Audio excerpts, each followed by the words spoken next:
Hey everybody, thank you so much for tuning in to today's episode. It is always great to have you here joining us, and a big welcome to you if you're listening to the show for the first time.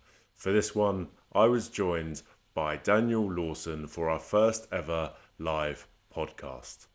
Daniel made the bold leap from the soul-crushing corporate world to entrepreneurship in pursuit of personal fulfillment. He shares how aligning his work with his values and purpose transformed his life. We discuss his journey from emotional suppression to emotional awareness, the power of vulnerability and intimacy, and how he overcame the fear of judgment to live authentically. Daniel opens up about moving beyond superficial connections to build meaningful relationships and supportive communities, and how personal challenges and moments of loneliness led him to his purpose, helping others connect and grow. We also explore the role of personal development, intentional living, and leadership in creating a life of impact, balance, and fulfillment. From mastering communication and public speaking to navigating human connection in the age of AI, Daniel's insights offer a clear roadmap for anyone seeking authenticity, growth, and purpose. I really enjoyed this one. It was awesome to see so much engagement from the community here. And yeah, I love the lessons that Daniel has learned along his journey, and I'm sure they'll resonate with you as well. So do please let me know your thoughts. If you could kindly like, subscribe, and leave a review, I would really appreciate it. It means we can reach more men who are navigating their journey. Thank you so much. I'm Harrison, and this is the Growth Voyage Podcast. Enjoy.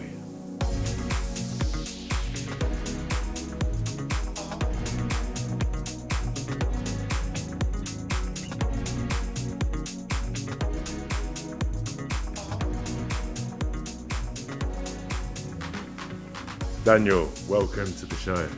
Thank you, mate. Thank you. Firstly, well done on getting your own podcast name wrong. My apologies. Just right before going live on this, I called it the Global Voyage, but it's somewhat fitting, isn't it? We've got live audiences tuning in from around the world. Maybe it is a bit of a global voyage, and bring the growth into that. So thank you, man. Thank you for having me here. I think this is really fun, exciting.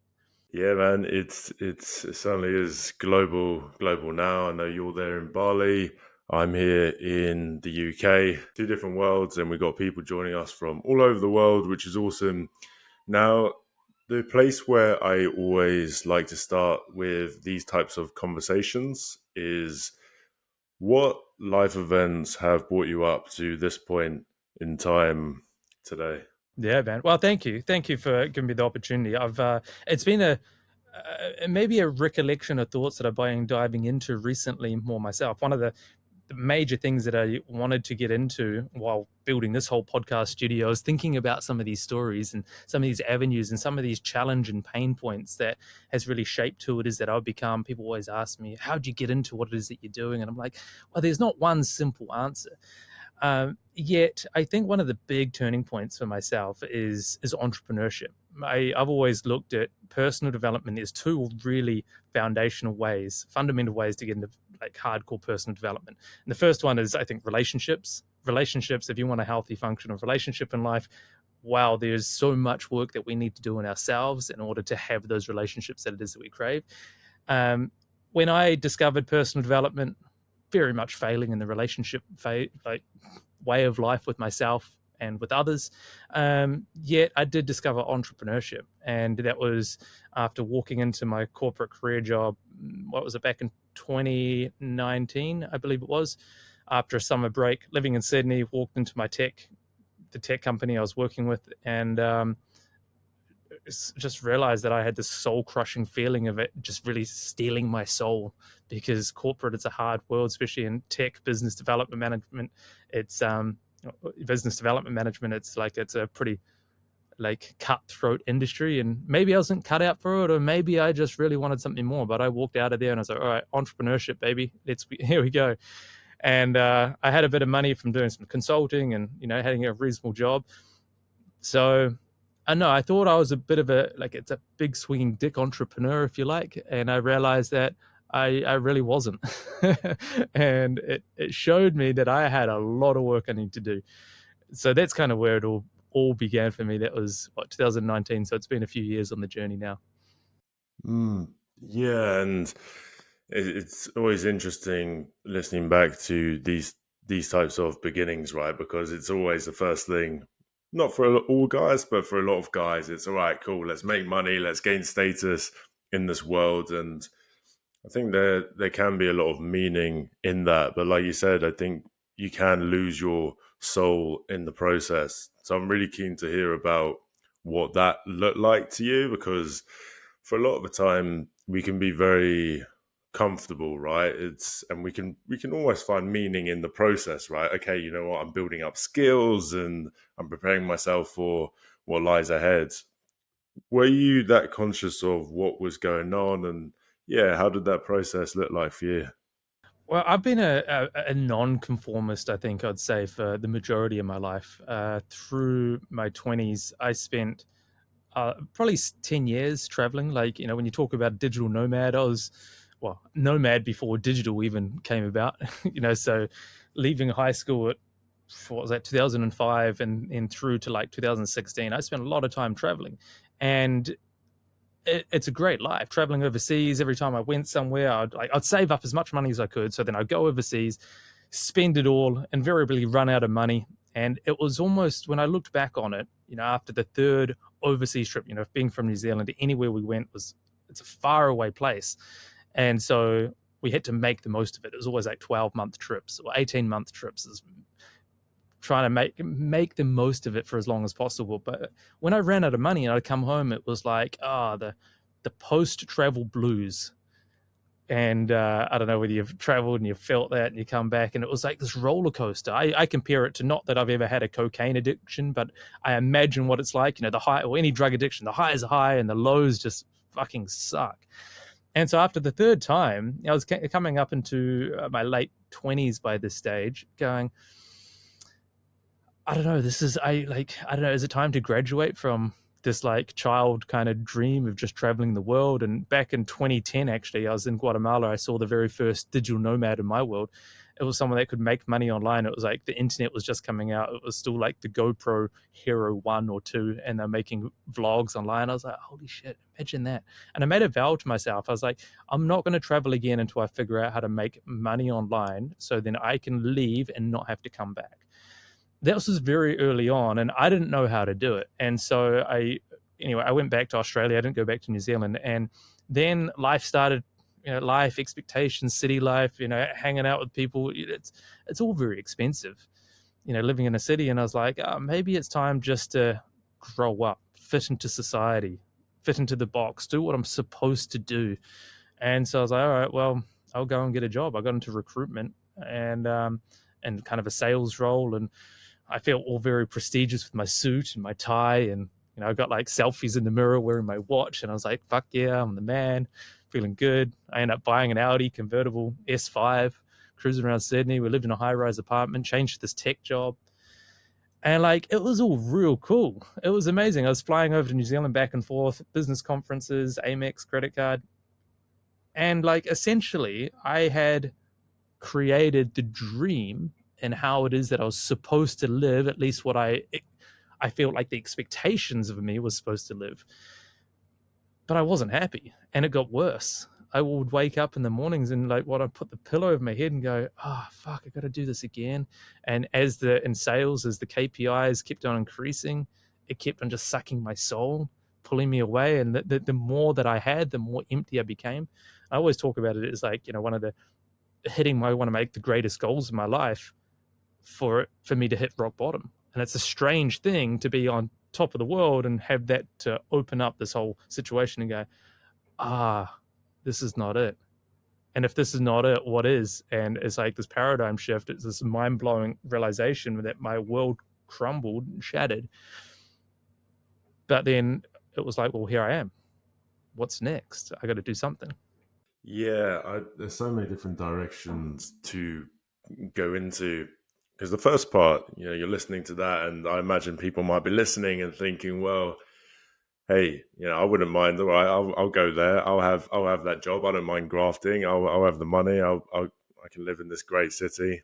Doesn't seem too bad. I wonder if there was a part of you at the time that had that mindset, or at least have that mindset now, where hey, maybe it is worth sort of sacrificing a couple of years of your life to save up, and then you have a solid base to then go on and pursue something you're passionate about. Is that the way that you see things now, and how has that sort of shifted for you over the years? Because having that base, right, it's almost been a blessing, a good thing, and a challenging thing at the same time, because you've got to that point. It's giving you the blessing, which is the way I see it, as hey, realization that hey, this material stuff isn't going to give me what I want.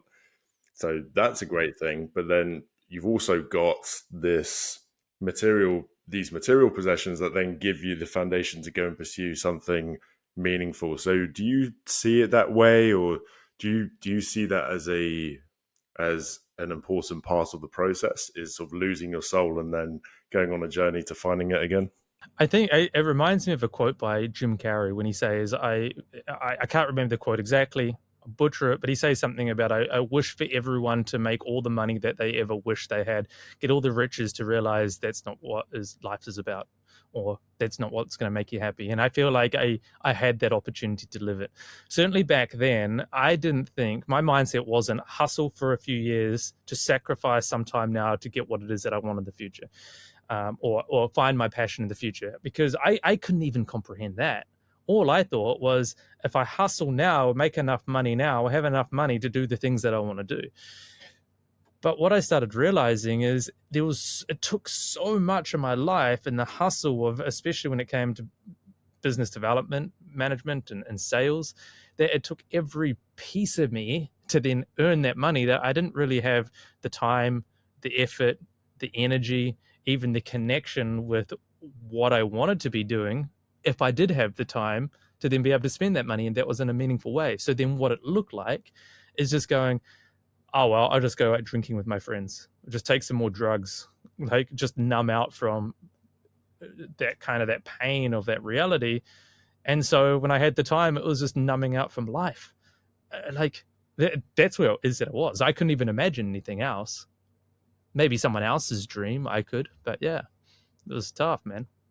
Well, that really interests me, because it's at the end of the day, it's your belief system, right? And you're not going to know what you don't know. So I imagine for a lot of people, they're stuck in this reality where they think that's all life is, right? It's okay, earn lots of money, go out on the weekend, and that's all there is. So at what point what was the breaking point for you? Where was the point where you went, oh, you know what, like enough is enough? Was it perhaps, I know in some cases it's okay, you just sit down there and you're hungover for the 1000th time, and it's only the 1000th time where you decide, you know what, enough is enough? Was it a breakup? Was because I the way I see things is a lot of the time these substances or these lifestyles, like you said, they numb us from reality.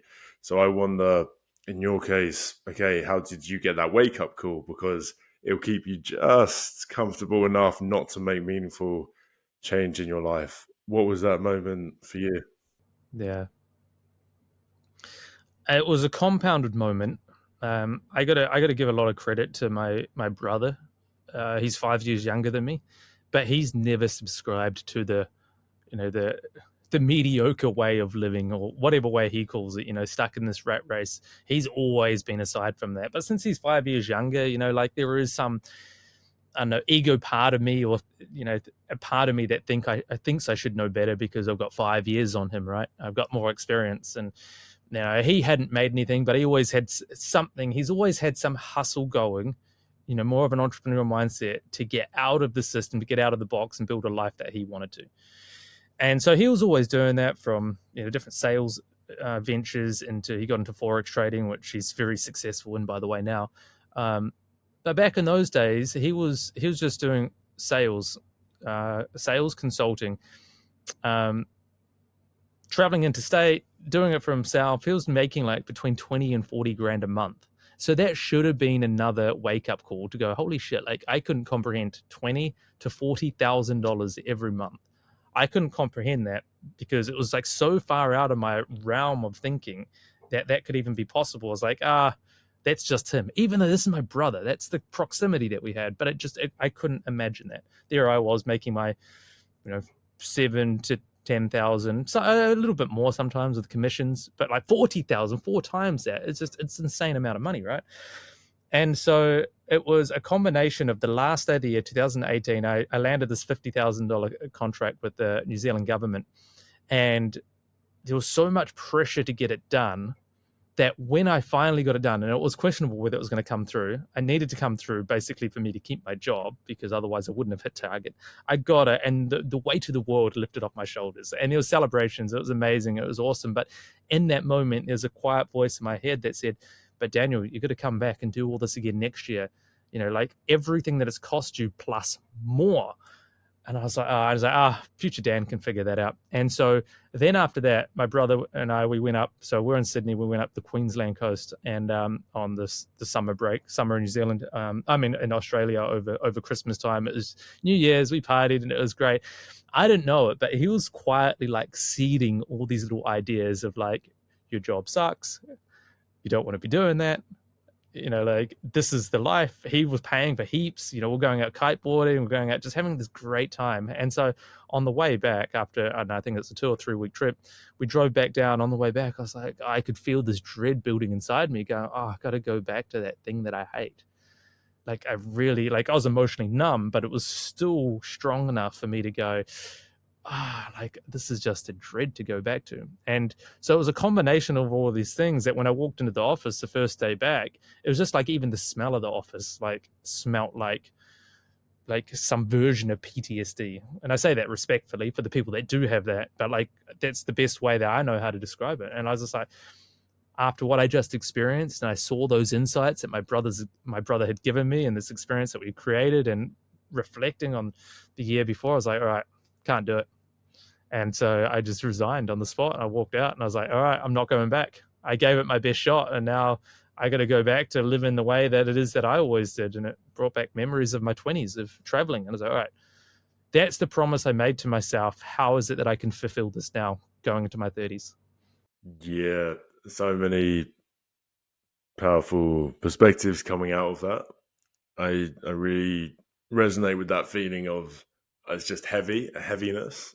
And I think there's a big lesson there in surrounding yourself with people who almost sort of believe in you more than you do, or can push you to do better. And your brother was, like you said, 5 years younger, but he was really such a positive influence for you. And even just having that one voice to plant that seed, I like to use that term a lot because, like you said, we've got such a strong ego sometimes, such a strong belief system that we're not ready to hear the messages. But sometimes it's just plant a little seed, and then you'll slowly, it will grow and grow and grow because you'll look for more evidence that that it's true, or it's your truth, right?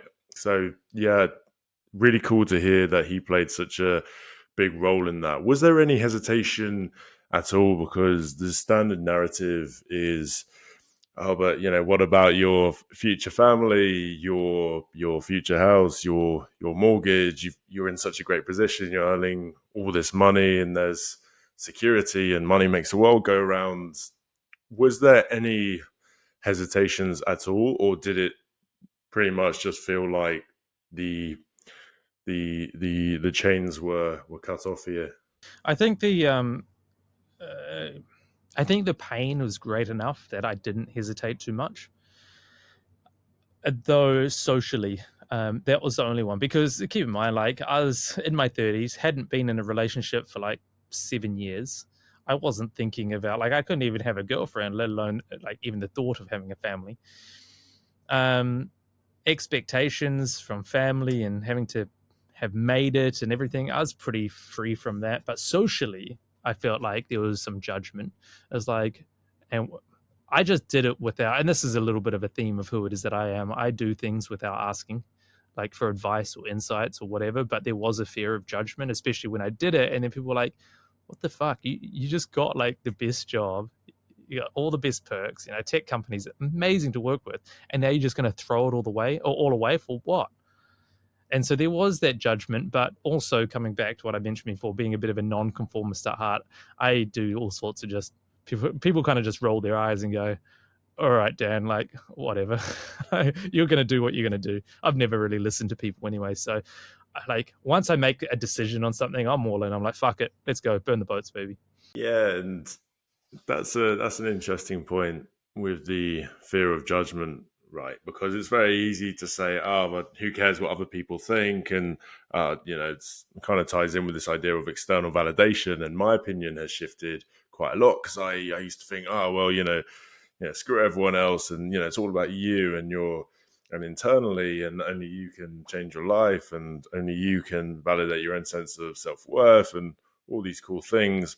But then it's also remembering, hang on, it's perfectly normal to want the approval of other people, right? That to have a little bit of external validation. We've evolved from tribes, and we value human connection, right? So even if you're sure of something in your mind, there's still going to be that voice there. And again, it's going against the grain, right? So I wonder how people can just switch off from that. I know in your case, had you always just believed in yourself? Did you always have a sense of, I'm just going to do this anyway, screw what everyone else thinks? But then how do you sort of switch off that human connection point, which you said you've obviously valued so highly? And I imagine a lot of your social life was centered around that. I know was in the sort of tech sales, recruitment. There's a lot of sort of going out, and that's a big part of the lifestyle, right? So, how did that impact you? That social element and combating that fear of judgment. When I look at that lens of, like, it is a core human need to have a sense of significance and to know that we matter. And so that's where that fear of judgment comes from, is if we're not fearful of what other people think, well, then it's very real that we could be cast out from the tribe, like you mentioned, and that would mean death. That would mean that we're not connected and we're alone and we're isolated, which means, like, fundamentally it means death from where it is that we've come from. So it is really important. The way that I don't think I would have necessarily known this back then, but now the way that I look at it is being mindful of who it is that I'm fearing judgment from. And so, uh, like, I don't know, it's like this human condition that we go around trying to impress people that we don't even care about. Like, it's ridiculous. But then when we consciously connect with that and realize I'm trying to impress these people that make zero difference in my life, well, why am I holding on to that? We got to come back to going, well, how is it that I'm showing up for the people that really matter? So then we can build that connection. And so that's the distinction I make in that area, because yes, we are going to have those fears of judgment. Is it from the people that matter? Going back to that moment, then it was a pretty easy move because I had no one in my life.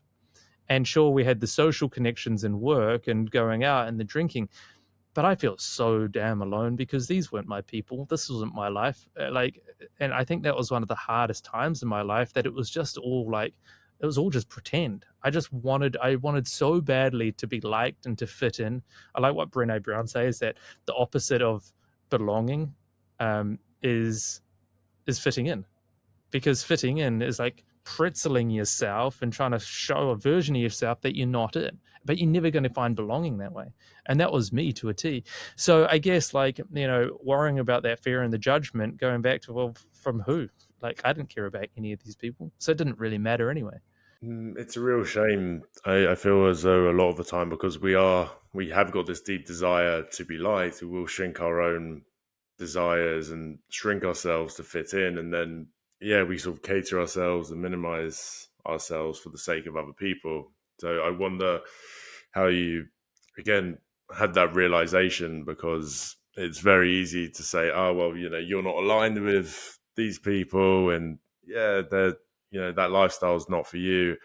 But how do you just go about just continuing on anyway and finding your people? Because I think that's a big one. A lot of people crave meaning in their lives, and a big part of that is meaningful relationships. So how did you get into that? How did you go from all right disconnected to finding your people? Because there's a point where people want change, and in your story it was all about, okay, you know what, let's leave this job, let's do my thing again, versus, okay, you want to get here, you want to find meaning, relationships. So in terms of the relationship aspect, how did you navigate that? How did you attract people in your life who felt aligned? Because I feel like this is a big part, especially of the man's journey as well. When you finally find people you can be safe with, vulnerable with, express how you feel with, it really does something internally. So, what did that process look like for you? Yeah, it was a process that I wish didn't take as long as it needed to take. Well, it didn't take as long as it took, but it needed to take that long. A big part of that was lots of heartbreak, um, lots of loneliness, lots of steps while I was still in Melbourne and then coming to Bali. And I kept on getting hit with the same thing because I hadn't really been learning it. Like I learned bits of it and then I forget it, learn other bits of it. And so one of the big pieces was when I got like I was really lonely. I built my water sports apparel brand off the back of that job, because I wanted to chase the wind, kite surf, and live this life of freedom. But what I'd end up doing is putting myself into another box of hustling and grinding, doing 70 hours a week, 6 7 hours a day, like because it was a nice story. It was nice to say, well, I'm building my dream business. And this is maybe insert what you mentioned earlier, going, oh, well, I'm going to sacrifice my life now for something in the future. But all I was doing is still keeping myself safe, of just focusing on the hustle and the grind. And now when I look back and through all the personal development and the coaching that I received, it was just a protective mechanism to hide myself from how alone that I was feeling. And so at some point, even doing 60, 70 hours a week, after a couple of weeks of doing that, even the best is going to come out and go, fuck, I need some kind of connection. So what do? We pull out our phones, get on Tinder, swipe through, make some matches, go out, hook up with some people, whatever it is, get the sense of like fake connection and like, okay, great, now I'm going back to the hustle. Come out 2 weeks later, and apparently women I don't think anyone really likes being forgotten about for 2 weeks, even though the date was great or whatever. And they're like, what the fuck, Daniel? You forgot about me. And so it was going through that pattern over and over again. And so I decided to, this is when I was entering into my coaching education, and through coaching education, we got to get coached a lot, partly practicing, but receiving and understanding, and, personal development. I think it's really important to become a professional coach. And so one of the coaching challenge, what do we call it, sessions, it brought out this whole desire for connection. And I was like, yeah, I'd really love a relationship. It would be a really beautiful thing. But what I started seeing is relationships were like number 4 or 5 on my priority list. And so I was getting like 4th or 5th results. And so what was first? It was business building and other things, all these other things. And I just had this whole real fear of connection. I had this real fear of like being vulnerable enough to be seen, that it was down kind of like at not giving a fuck level, because I didn't want to put myself out there. And that realization, that breakthrough was really important, because if I wanted the relationship that I said that I wanted, I'd have to make that like number 1 priority. I had to bring it to the top. And that was a big deal then. Yeah. And it's such an interesting perspective of hustle culture and grinding, because it's very easy to say, well, I'm building, this is for me, and you got to grind, work hard. And I think there comes to a point though where it's pretty much like, okay, what am I actually doing here? Am I really working, or am I just trying to keep myself busy? It's definitely something I've been guilty of, right? It's definitely happened in my life where I've just been working, working, working, but then how much am I actually getting done? What am I trying to avoid? And in my instance, I actually had to sit with that and think, well, actually, hang on, let's look at this. Okay, 8-hour day, then you can push it. Okay, 9, 10, 11, 12-hour days. hang on, what have I actually done during this day and what am I trying to avoid? This is why when people look at productivity hacks, for example, how can I be more productive? How can I avoid procrastination? It goes a lot deeper than that. And I love that you've touched upon that. I think a lot of the time there is this deeply rooted fear of of connection stemming from various lifestyle subjective experiences of the world, right? How did you transform in the sense of actually wanting connection? Because you mentioned there you had to make it a big priority for you, but what does that look like? Does it mean going further within yourself? Because my view is that, okay, let's say you want to attract a great partner, you've got to become that partner. Pretty much you've got to think about the qualities that that partner will have and then become that yourself. That's the only way you're going to match frequencies, have a similar energy, and then that's how you draw that person in. Is that what the process looked like for you? Was it about cultivating more self-love to therefore be able to receive love from other people? Yeah, that was definitely a big part of it. Not right at the beginning. I think that's a really important point of cultivating that self love, so then we can receive. But that was way down the track in my process. Um, the first thing, and I really love what you said about becoming the person that we need to be in order to have the relationship that it is that we want. And I think that was probably a really big starting point for me. But even before that, it was the ability to sit with someone. Actually, the first thing for me was around my own sense of vulnerability and emotion. Since I was so emotionally suppressed, and I had like, if you ask me how was it that I felt, or how are you, the answer was always like good or bad, or not too bad. That was it. And these aren't emotions. These are like descriptors of emotions. Maybe I feel like shit. What does shit feel like? Probably not what it is that I'm really feeling. So I wasn't even able to label that.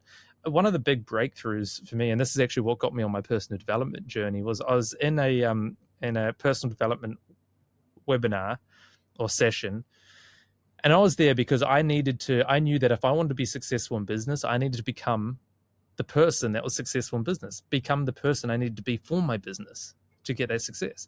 And so I was talking to the head coach, and I remember this, like, it's so crazy. It's such a pivotal, transformational part of my life. He asked me how I was doing, and I was like, yeah, not too bad. He's like, no, like, how are you really doing? He's like, on some days I'm like, I can't remember exactly what I said, but it was something like that. I feel a bit lonely. He was like, oh yeah, okay. And so I thought that was really, really vulnerable. But what he pointed out to me is, so feeling lonely is kind of a feeling, but it's still not an emotion. I wasn't sharing any emotion with him. Had like, he could feel that I had this big block up. And he described to me as like, how are you emotionally? And I said, I'm emotionally stable. And he goes, what does that mean? I was like, well, I'm never like too overly excited, like a kid on Christmas. I'm never overly happy, but on the other side, I'm not sad, I'm not angry. I'm just like emotionally stable. He said, well, what about this? It sounds like emotional numbing. You're emotionally numb. And I was like, oh, I felt the truth in that. And so he said, if you live in a bandwidth like this, where all your emotions are just good, good, good, not too bad, good, bad, whatever. It's like this emotional bandwidth. It's like a single key on the piano, whereas it's like the same note, ding, ding, ding, ding, ding, ding.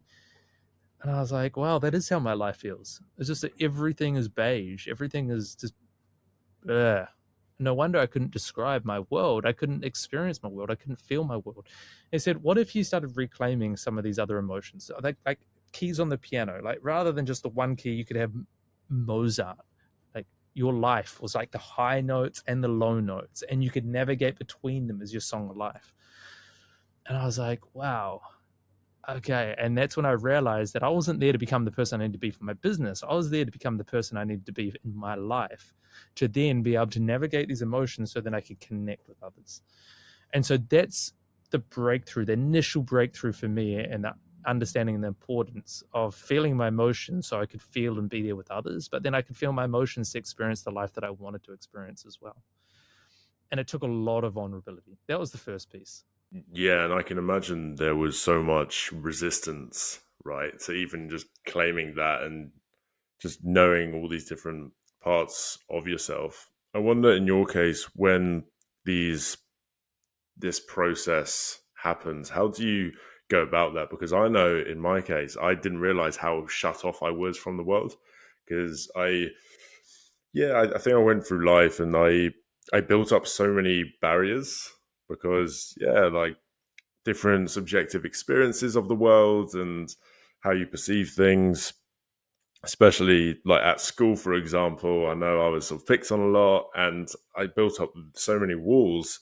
So when it came to feeling my emotions, I had no idea really what was going on. So it's one thing to say, okay, I'm going to feel my emotions more, I'm going to just be more vulnerable. But sometimes I think when you decide that you want to start to do that, at least this was for me, I made the intention to feel my emotions more, but I couldn't actually process what was going on because my body would shut down in situations. I would just feel it and I would feel heavy and I would just not, I would like, my throat would be blocked. I wouldn't know what to say, just certain situations. And I wouldn't even know what's going on half the time. So, how do you navigate that process? How do you get in touch with your emotions more, especially if you spend most of your life just being numb and building up all these layers of your ego?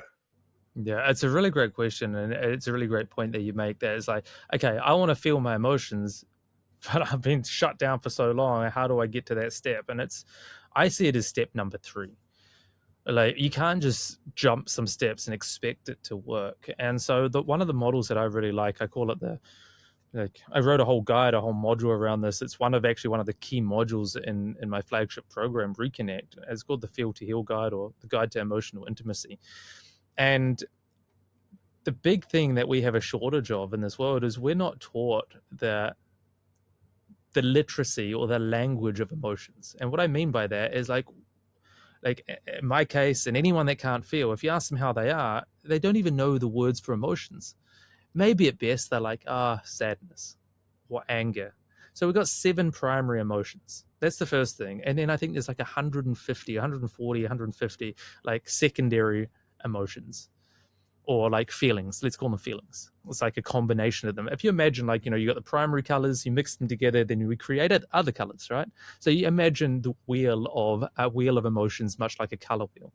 There's a lot on that, but we're not taught on how to articulate these things. We're not able to identify them. And so that's the first thing, is if we want to be able to start creating and cultivating an emotional experience, we need to have the language for it. Because it's like what Robert Kiyosaki says in The World of Money is like, well, what you can't language, you can't have. But once you can start to articulate, now we can invite in, we can start experiencing it. And so that's the very first step I work through with my clients around emotions, is the language of it. And so for anyone that's listening here that wants to do this, is it's as simple as going to Google, searching the wheel of emotions, and start going through it. And you'll find some that have colors, and I think colors like relate to emotions really well, and start reading through them. And what you'll notice as you read through them is some will start evoking something in you, whether it's something that you like, something that you want to avoid. Some you'll skip over, some you feel just nothing to. Just notice what your reaction is as you start to read them. And like, it's not about trying to remember 150, it's just about noticing which evoke something, anything, it doesn't matter.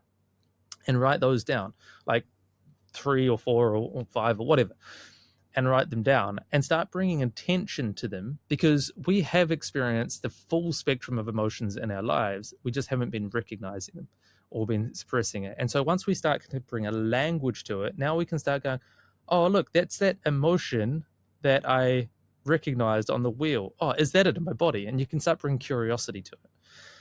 So that's step number 1.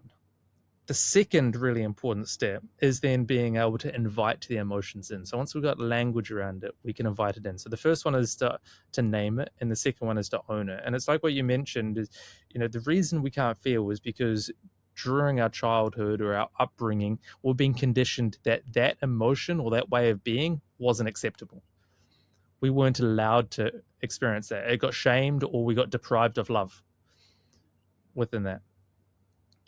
And so what we need to be able to do is then take it. It's almost like it's been stored out over there or in another room, and then bring it in, invite it in for a cup of tea, sit down with it, have a conversation.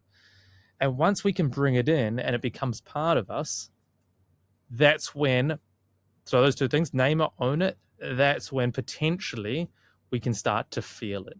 But that's a long way down the track because those two steps are pretty big steps for most people.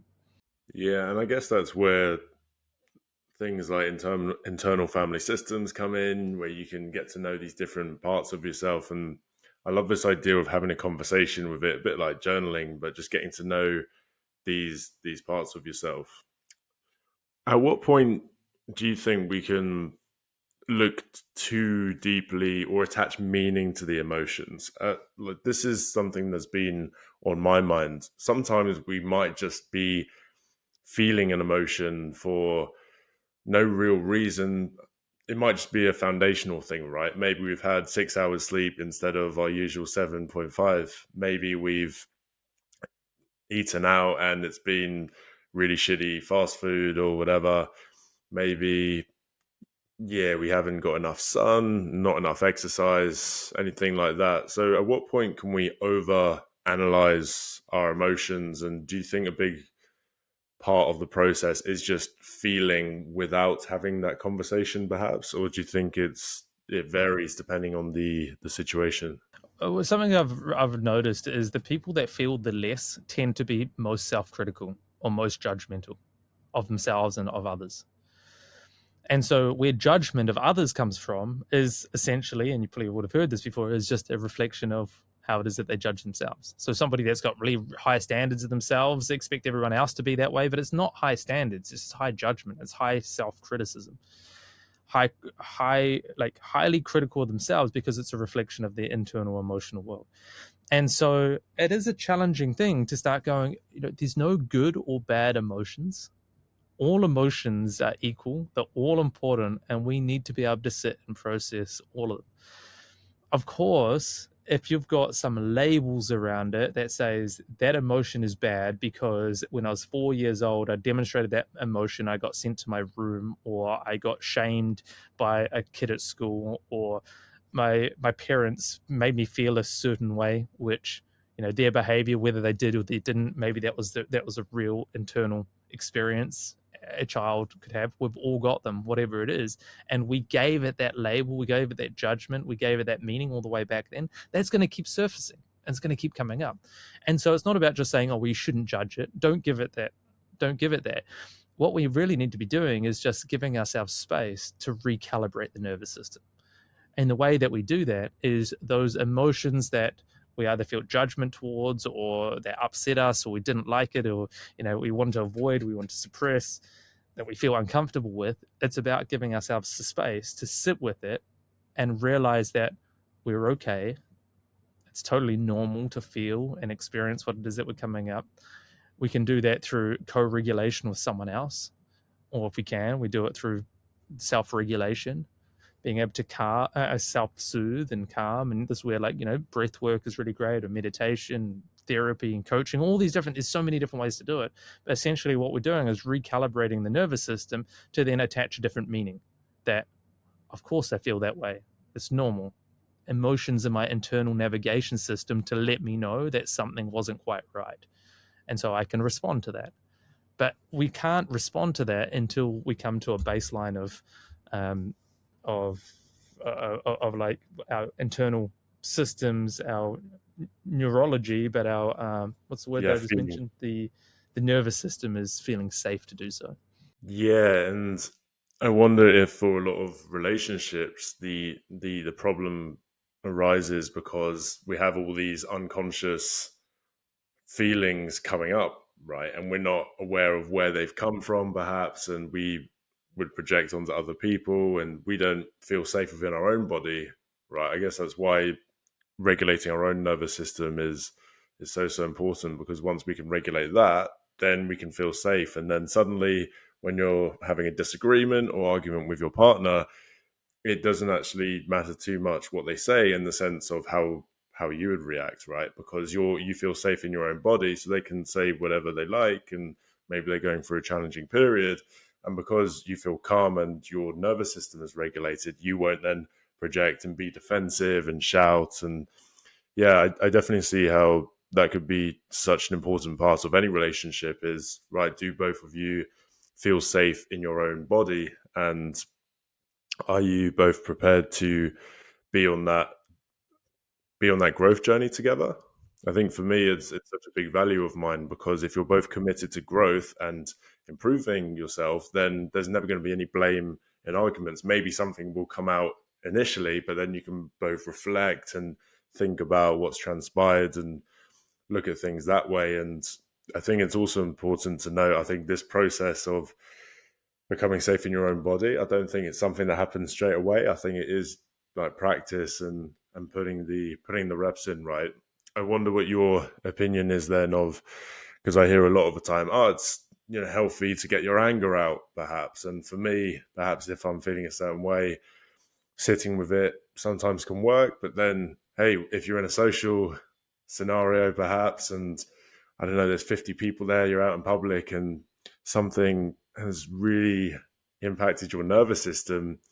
Do you think there's an argument to say, okay, let's just suppress that for now, and then later on in the day we can go to the gym and let it out? Perhaps I feel like there's a bit of Well, nuance there between. that's what that's emotional maturity. So like we see this with like a lot of emotionally immature people at the moment. They say, oh, but everyone, they're saying we need to feel more, we're going to share our emotions. Yeah, but it doesn't mean going and dumping your emotions on the person walking on the street, or someone they didn't ask for it, or that's not their job for them to receive all your unsolicited emotional baggage. That's emotionally immature. That's called being a child. Somebody that is 5, 6, 7, 10 years old, 12 years old, like that is what children do before they learn emotional maturity. And I think the majority of the world is still like emotionally immature, emotionally children walking around in the world, because this is what they do. They're either suppressed or they're overly sharing it. And so it's not to say to suppress your emotions, it's just to say you handle your emotions in a way that's mature for the situation, who it is that you're with, and then you go and take care of it. Like for example, I'm on a coaching call with a client and they bring up something that's really emotionally triggering for me because it brings up some shit of the past, for whatever it is, something around like my father or some childhood trauma. Now, for me to go, oh yeah, I had that experience too, and all this, and start making it up, like it's totally inappropriate. Like I'm the coach, they are the client, and I'm there to help them. They're not there to sit and help co-regulate with me. But I'm like, pause that, put that there. When I get off the call, I'm going to go and talk to my partner. I'm going to go and talk to my coach. I'm going to go and work with it in a mature way. And so it takes emotional maturity to understand when and when it's not appropriate, who it is appropriate with. Again, it's the same conversation for vulnerability. It's not about being vulnerable with everyone. It's about being vulnerable with the people that can handle that level of vulnerability. And so if you go and like that's hard to get right to begin with. Sometimes we'll get it wrong. We're testing the waters. You're vulnerable with someone and they don't respect your vulnerability. They trample all over whatever it is that you just shared. You're like, well, that sucks. It's the reality. You just know, don't go and do it again with that person. you know? Yeah, and I think this is why the responsibility piece is so important, right? Because I think it's very easy. We talk a lot about victimization, right? A lot of people don't really know they're victims, and I, I do have some level of empathy, because you don't know that this is your mindset, right? It's essentially this mindset of, okay, the world's happening to you, not for you. And I can imagine when someone's like, oh, but I'm just being vulnerable and no one gets me. I can imagine that's really tough, and I can definitely relate to that. And I think for a long time, I would put this expectation onto other people to have these deep conversations and understand me. But it made me, after a lot of reflection, made me realize actually I'm putting that onto other people. I'm expecting them to have me as I am. Not everyone can meet you there. People can only meet you as far as they've met themselves, right? So it's, again, I love that you mentioned the discernment there, because we've got to be really careful about, okay, can I really be vulnerable with this person? Can I trust this person?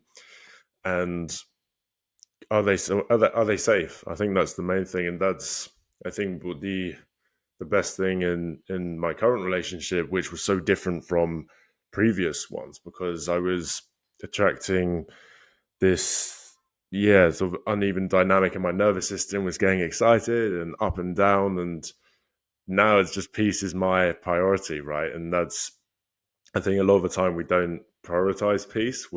Because I think our belief system is naturally wired for all this cool external stuff. And my personal view of the world, I think there's a lot of importance and significance placed on a lot of this stuff. And whereas now I'm at the point where I just want peace and calm in my life, in my friendships, whatever it may be, work. And I think when you prioritize peace, you're going to show up as your best self, right? And I also wonder if I'd love to hear your opinion on sort of avoidance, but also of the world's problems as well. Because my mindset's always been, well, if it's a negative environment, get out of there.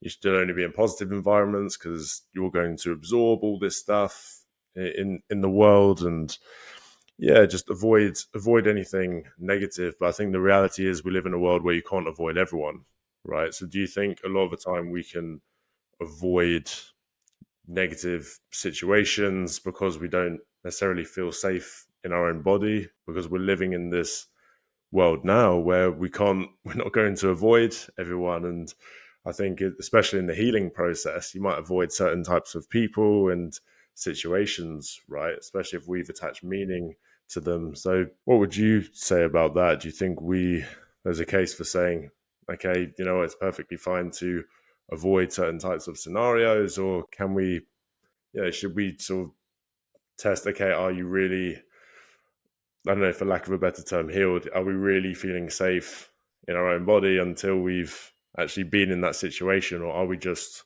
avoiding it? Yeah. If we replace the word avoidance with escapism or use them interchangeably, I think this is what's creating a lot of problems in the world for people. Like, rather than, so many people say they want freedom in life, but what they are really doing is just trying to escapism. And so, like, I end up here in Bali because I didn't like my job, I didn't like the weather, I didn't like the people, but then got here and I still got the same results. I still felt lonely, built a business that I didn't really like.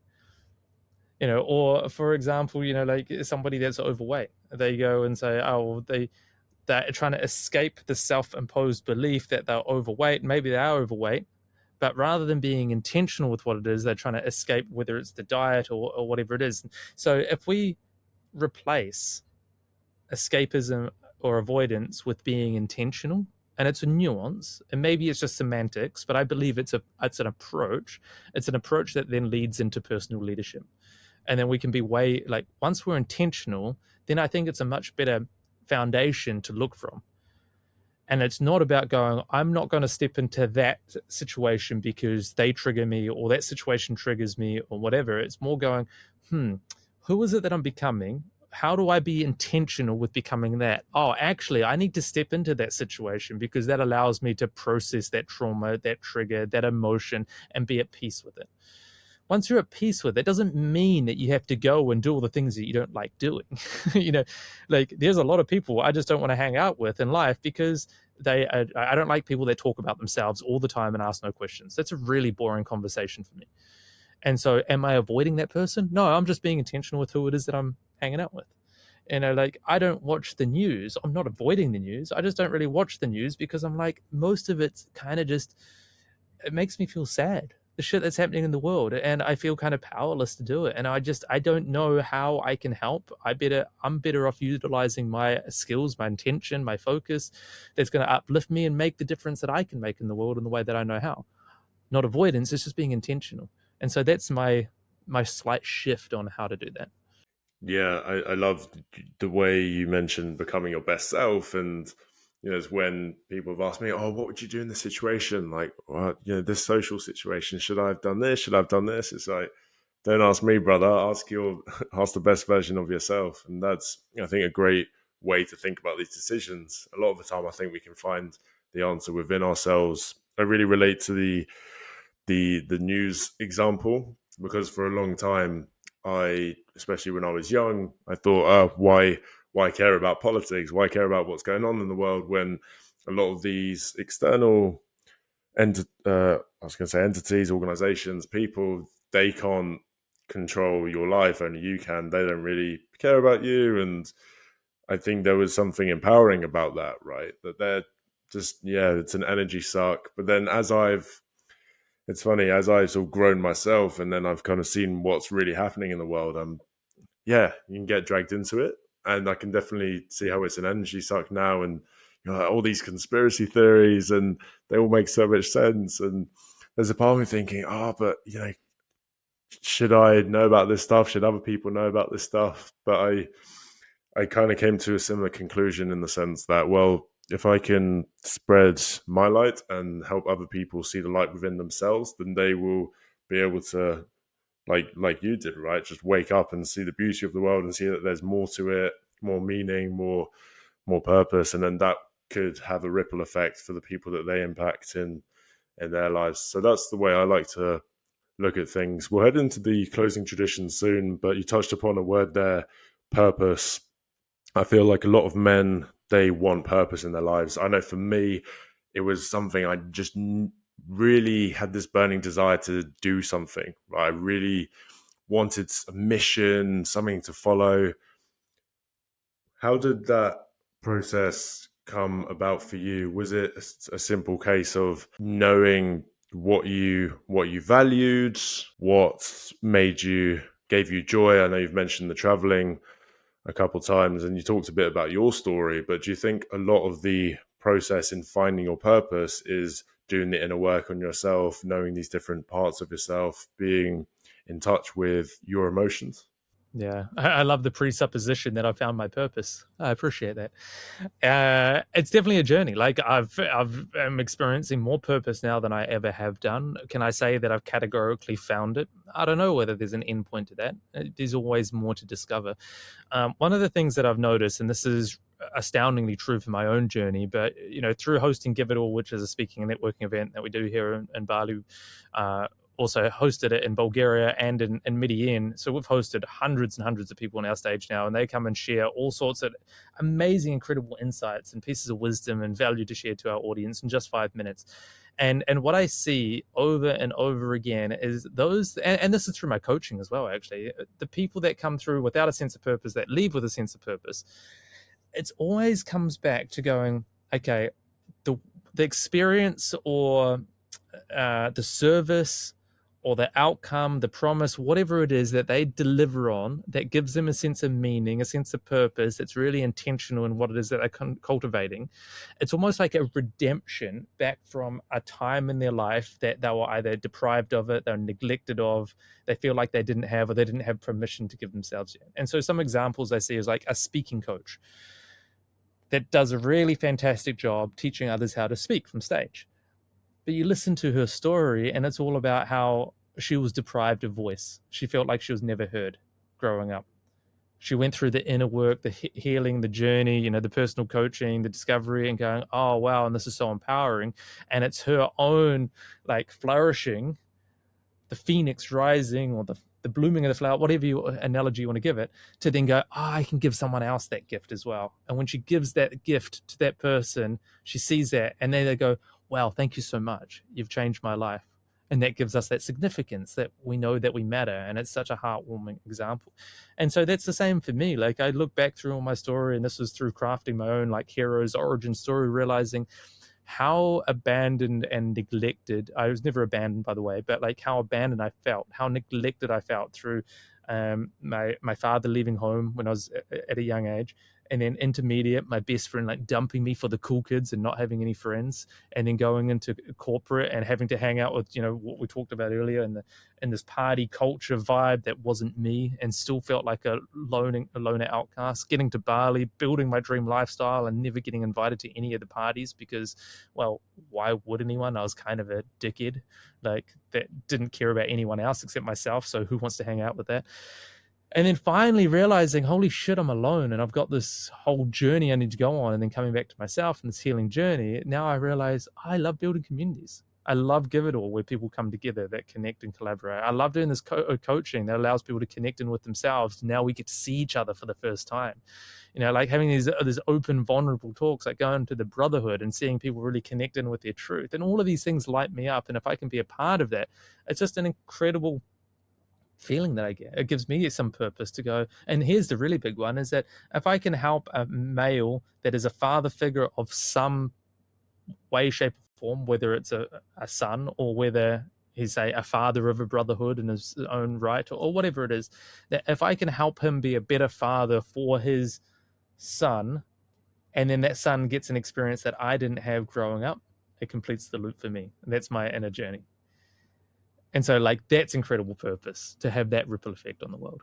That's beautiful. And I wonder if a big part of, as you're alluding to, the purpose comes from our deepest wounds in childhood, right? And this is why, again, circling back to our whole conversations, why feeling is so important, getting in touch with your emotions, because then you can discover what the deepest parts of you are, bring them to light, work through them, and then your mission becomes to help other people with that same thing, which is so beautiful. And I think there's a real something to making an impact in other people's lives. I know when I've achieved stuff for myself, whether it's running a marathon, winning a jiu-jitsu competition, all this cool, great stuff, yeah, it feels great. But then, after a while, I think that high wears off, right? And sometimes it's been like a big crash after those.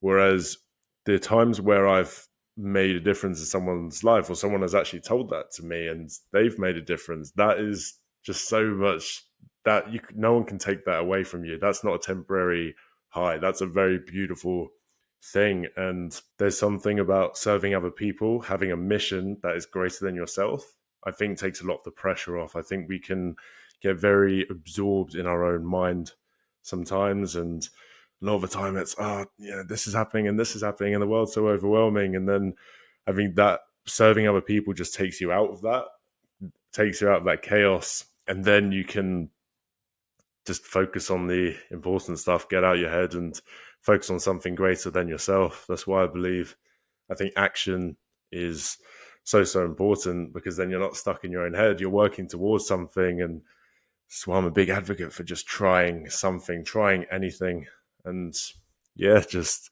live a little, I suppose. Touched upon a lot of ground here. What we'll do, we'll head into the closing traditions of the podcast. For those tuning in, put in some questions in the live chat. Any questions based off today's conversation, I would love to get them answered for you. Anything about Daniel's story, anything about purpose, relationships, any question, no silly questions here, put them in the chat and Daniel will answer them. The first question, which is part of our usual tradition, it's a bit of a light-hearted one, but it's a song recommendation. Oh, a song recommendation. What I've been really loving is the soundtrack to The Greatest Showman. I really love the songs on that album, just because they're such feel good, like self empowerment songs. So yeah, and especially the original singer that won on the British America's Got Talent or Britain's Got Talent. I can't remember which one. And she sang it, one of the songs live there. It brought tears to my eyes. I thought it was just so beautiful. Can't remember the song, but that album.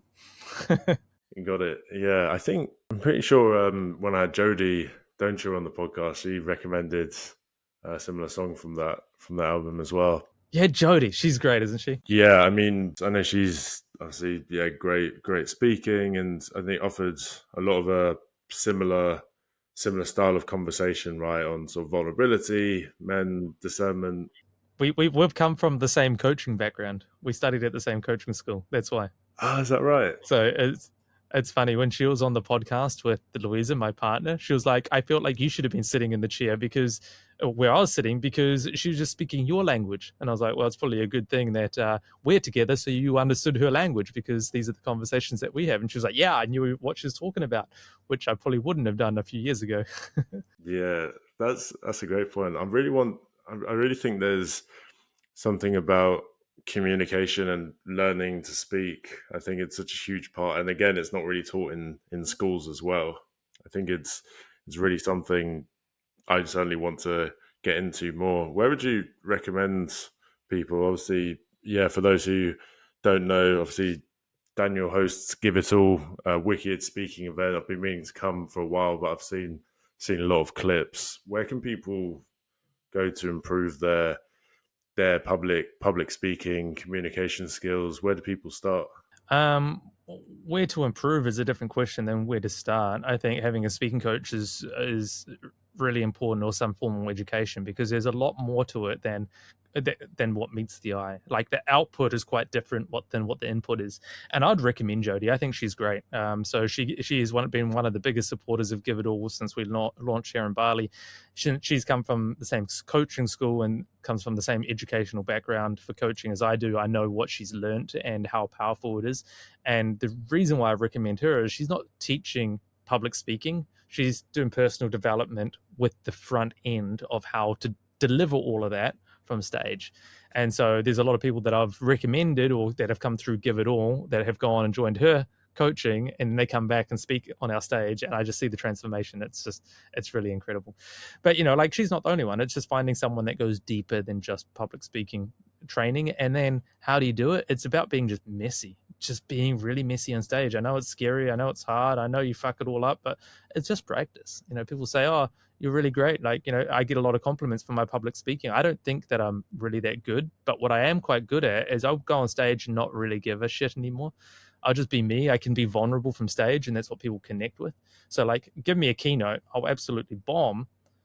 But as a facilitator, as someone on stage, it can hold the energy quite well because I'm really comfortable. It's a reflection of who it is that I've become and this internal healing that I've done. Such a great point in terms of, okay, with any skill really. I think tying it back to personal development and how you feel within yourself and connecting to these different parts of you, because then the more authentic you can be and the more you can just be yourself, right? Comes with any skill. And it's something I thought about because I did pro wrestling for a while and hoping to get back into it again. So much fun. But it's about, okay, the best pro wrestlers, they're the best because they believe their act, right? They become the person.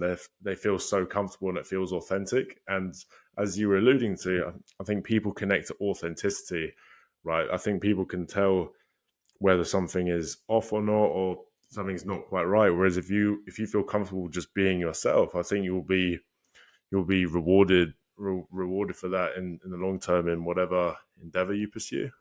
It's it's becoming more and more important in the era of AI and automation, and as we are outsourcing our core human skills to robots, it's becoming, one, more necessary for connection, but two, like, these human elements, these human traits can't be faked. And so, as people are losing that, those that are going down the path of coaching these real, true human skills, they're becoming more and more highly desired because we still need that sense of human connection. And so, like, I think, though, anyone that is worried about AI taking their job needs to be doing personal development, because that is going to be the savior of humanity. I believe we need more coaches. We need more people listening to more coaches, and these kind of conversations. And I believe everyone should have 5 coaches in their life, one for every aspect of their life or more. Now, it's expensive, I know, so pay what you can afford and then go out and do as much as you can with the free content. I think that's going to be what's going to protect us from the robots.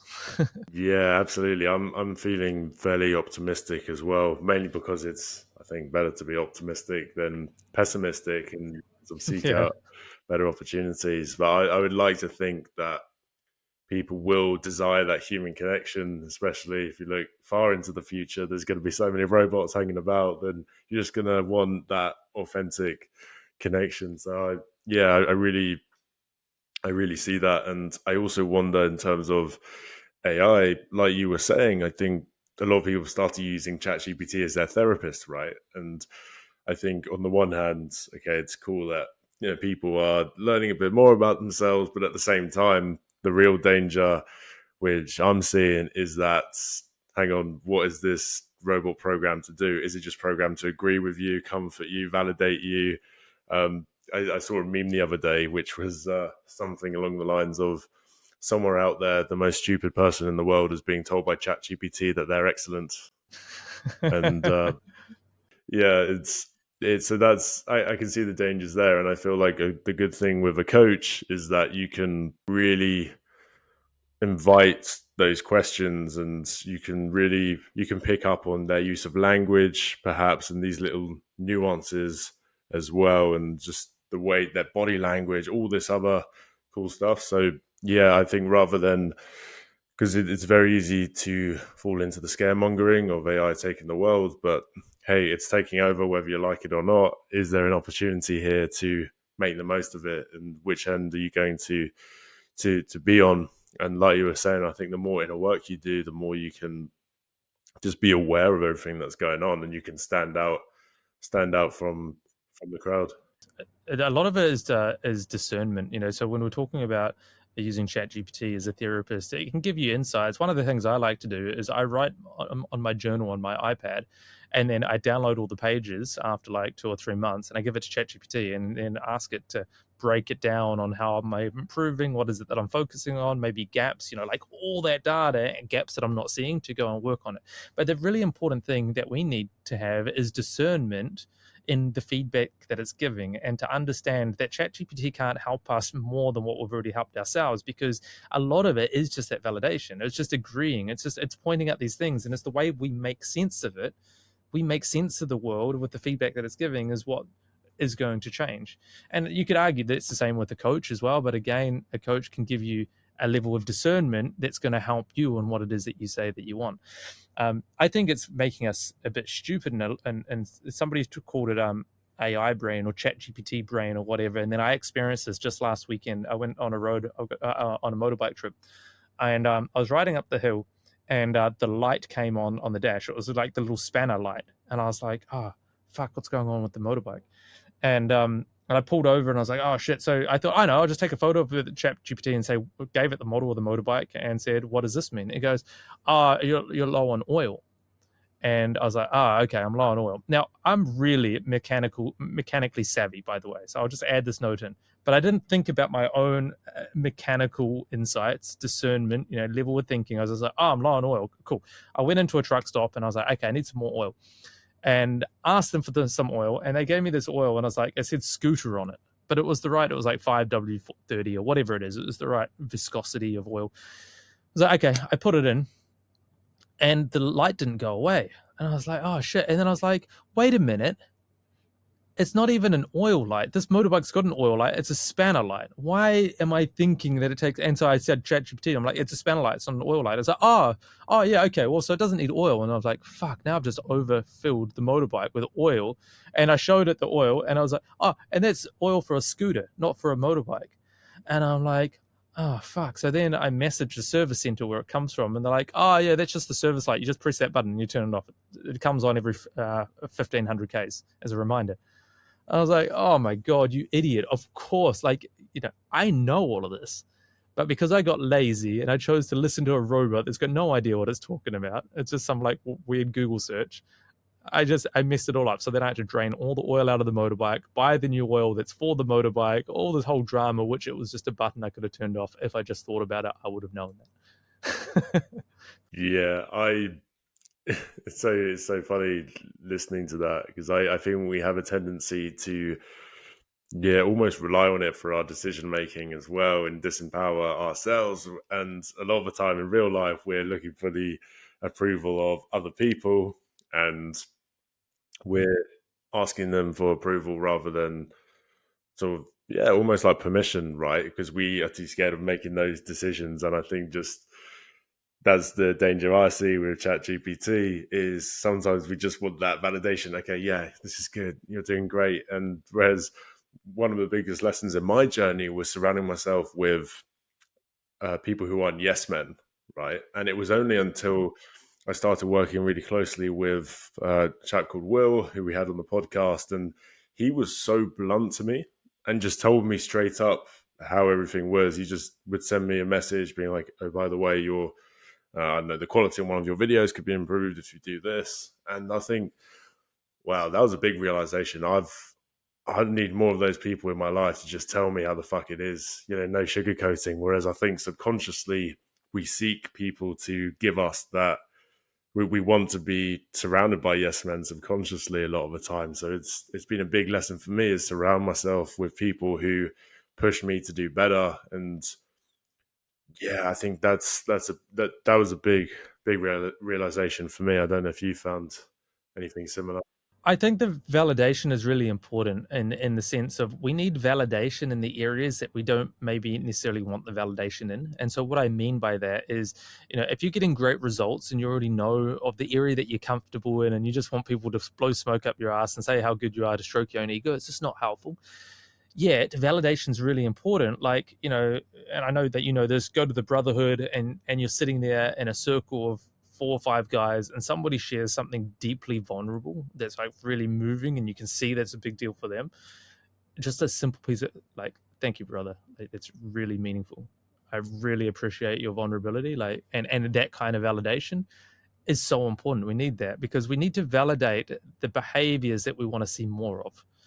And so that's where validation is good. But with somebody's level of awareness that all they're seeking is validation to blow smoke up their own ass and pat their own ego, they're not going to see that piece because they're not going to be showing up in the areas that they are maybe are developing. This is kind of one of my little peeves with Andrew Tate. Andrew Tate, great guy. I don't know him personally. I've never hung out with him. I think like his insights on different things when it comes to mindset, second to none. Like they're amazing. But you'll never see him play out of his lane. He knows his lane. He always play in his lane. He'll never step outside of his lane because I think he's got so much judgment in him. And if he makes a mistake or gets it wrong, like you never see him be vulnerable. And so he's never going to progress past this, what a 15-year-old or 20-year-old thinks an ideal life looks like. He's never going to progress past that because he's never going to grow in any other way because he's so afraid to go and actually do something that's going to be like really necessary of growth. And I think it's all of those kinds of things. When you step outside of your lane, that's where we need to see what we need to see more of. And that's where validation is super important. Mm, I'm just digesting that. That's such a great point. I think also just learning to be wrong and learning to be just wanting to be wrong and just owning that. I know a big part of my journey Well, was just giving it a go. well, absolutely, and just if you start anything at your first session, you're going to suck, right? I know jujitsu. I would show up and sparring at the end, and I was just like, "Hang on, what am I supposed to do?" And they just said, "Oh, just try and survive." All right, cool. I'll try and survive then. And yeah, I think knowing that, yeah, you're always going to suck, but then also a big part of my journey was, if someone asked me, "Oh, do you know this, Roberts Lincolnstein, or do you know this random author, or do you know this actor? Oh, do you know this movie?" And I used to say, "Oh, this person," and I would say, "Oh yeah, like I've heard of him, yeah." And then when or rings a bell, and it's like, no, I didn't. I have no fucking idea who that is. So why am I why am I pretending that I know it just to sort of try and sound smart? I think it's a lot better and a more interesting conversation if I'm like, I have no idea who that is, but tell me more, and then that leads to a more interesting conversation, and you learn more. So I guess that's a big part of vulnerability, right? Is actually knowing, all right, can I just accept that some shit I just don't know? And I think that's what people are attracted to, because humans are imperfect, and imperfect people will be attracted to imperfect people, right? Do we have I can see on the little chat thing, do we have a question in there? Or is that a comment from someone? Yeah, we got a lot of love from Jamie saying wasn't a question, but just wanted to say it was very insightful. Enjoyed every second. Yeah, what we have done, we have another one which has come up, but second one was a book recommendation. Or book recommendation on what category?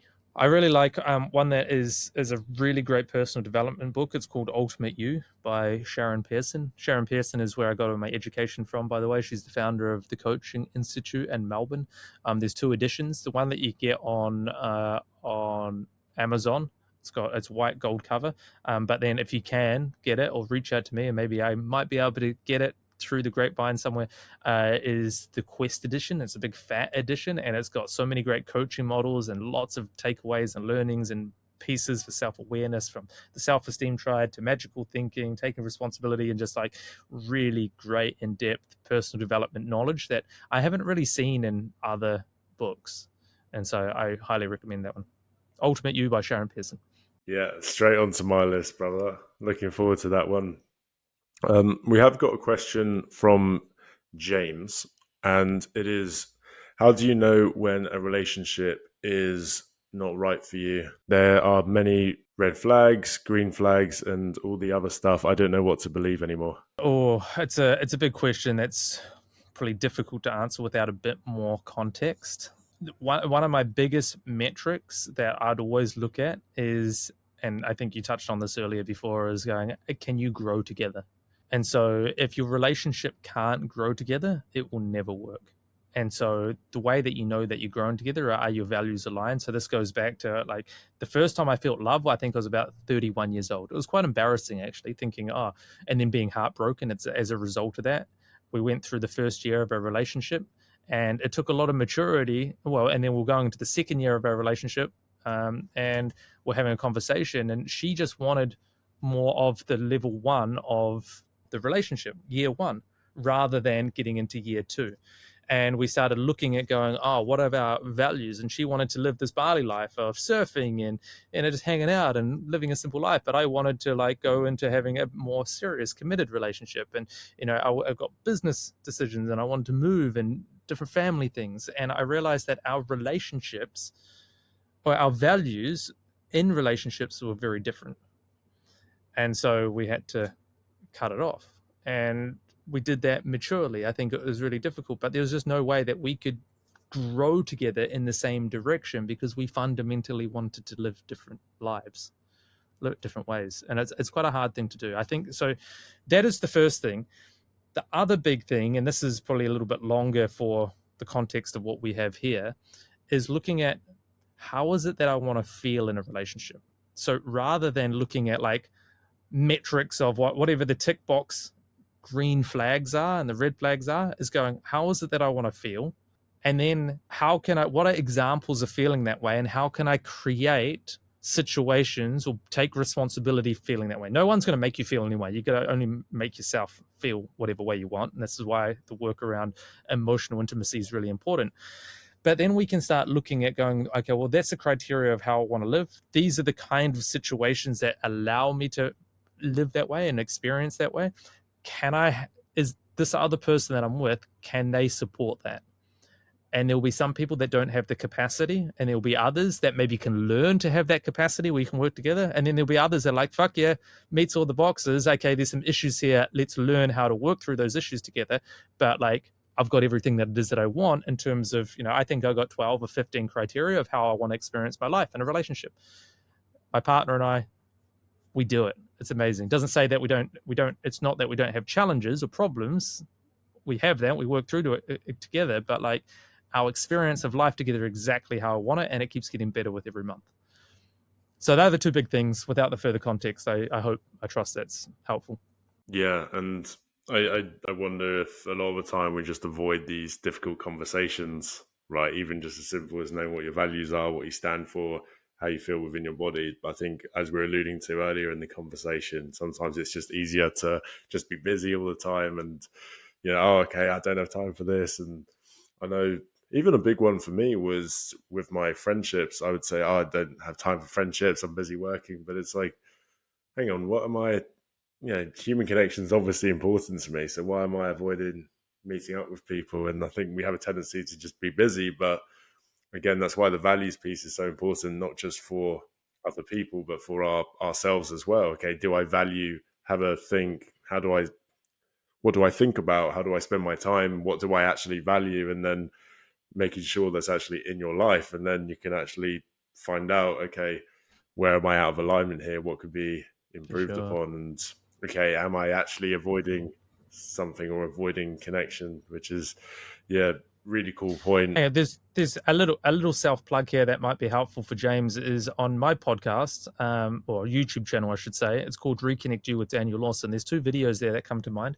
One, I can remember the thumbnails, can't remember what they're called. One is called one on the thumbnail. It's like the girl in my dreams. That will touch on the second point that I just made, and the other thumbnail, it will talk about how to fix your relationships fast. That will be really helpful on a model talking about like, okay, what is it that we're visioning? So our values, our outcomes, who is it that we need to become, and what actions do we need to take? So that's a framework that I'll take clients through that's really helpful for answering some of those bits that you just touched on there.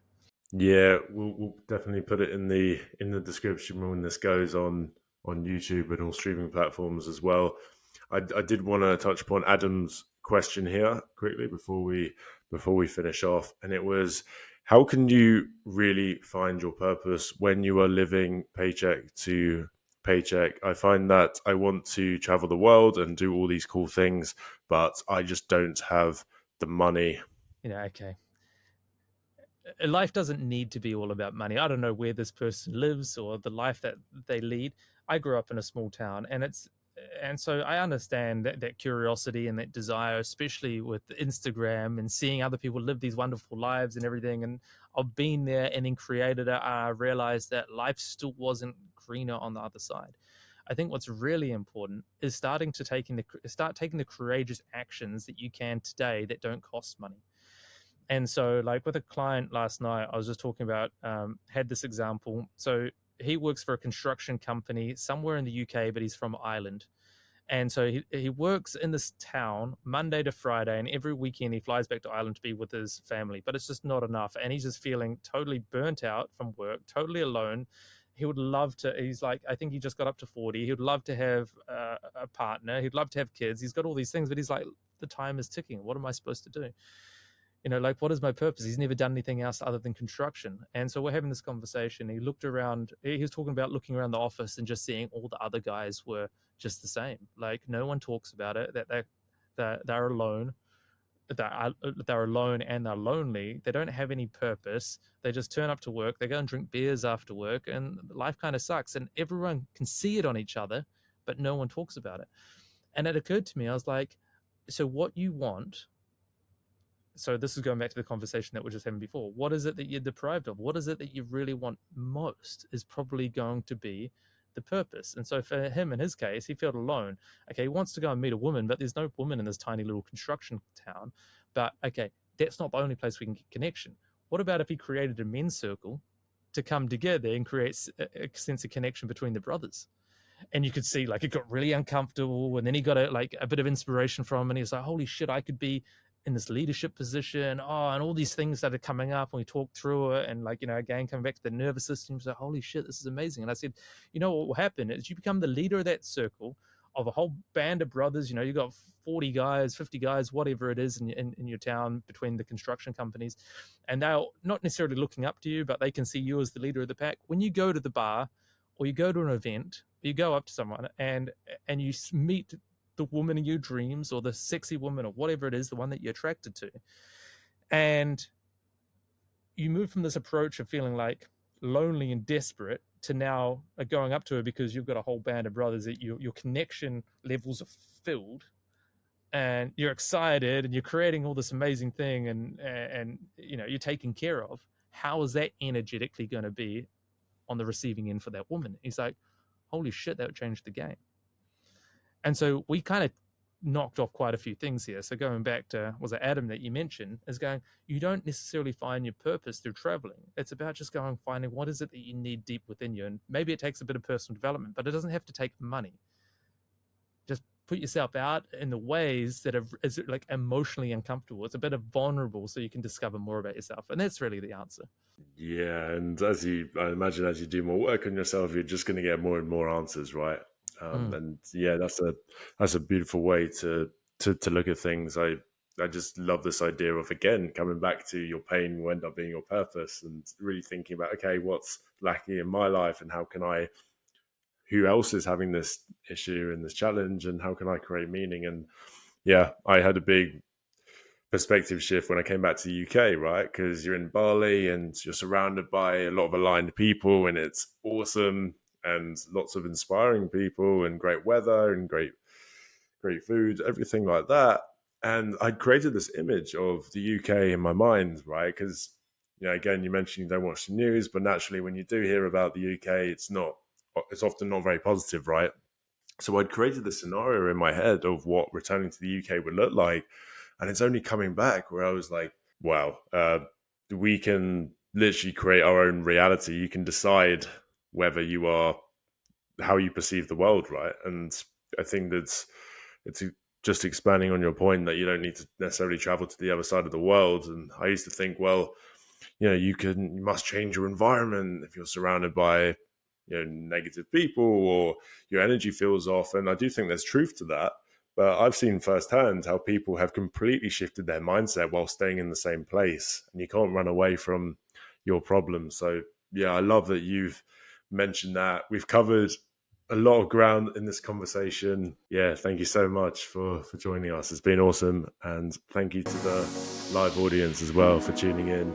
Great questions, and yeah, we'll see you very soon.